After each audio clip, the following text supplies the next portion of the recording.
Summer season అనంగానే వడియాలు గుర్తొచ్చేస్తాయి కదా. దీన్ని ఎలా ప్రిపేర్ చేసుకోవాలో చూద్దామండి. మిక్సీ జార్లో అరకప్పు బొంబాయి రవ్వ, అరకప్పు సగ్గుబియ్యాన్ని వేసుకొని ఇలా మెత్తగా గ్రైండ్ చేసుకొని ఒక మిక్సింగ్ బౌల్లోకి తీసుకోండి. దాంట్లో 2.5 కప్పుల దాకా వాటర్ వేసుకొని మిశ్రమం అంతా కూడా మిక్స్ చేసుకొని పక్కన పెట్టుకోండి. స్టవ్ వెలిగించుకొని గిన్నెలో 6.5 గ్లాసుల దాకా వాటర్ని వేసుకోండి. 1 కప్ మిశ్రమానికి దాదాపుగా 9 కప్పుల వాటర్ పడుతుందండి. దీన్నంతా కూడా బాగా మిక్స్ చేసేసుకుంటూ 10 నిమిషాల పాటు మీడియం ఫ్లేమ్లో కుక్ చేసుకోండి.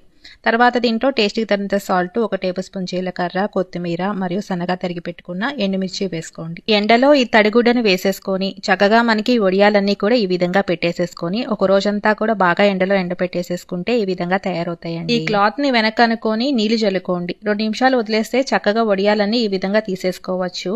వీటిని ఎండలో పెట్టేసేసుకొని ఒక పూటంతా పక్కకు వదిలేసేయండి. తర్వాత మనకి ఈ విధంగా తయారవుతాయి. ఈ విధంగా నూనెలో వేసుకొని ఫ్రై చేసేసుకుంటే ఎంతో టేస్టీగా ఉండే క్రిస్పీగా ఉండే వడియాలు రెడీ.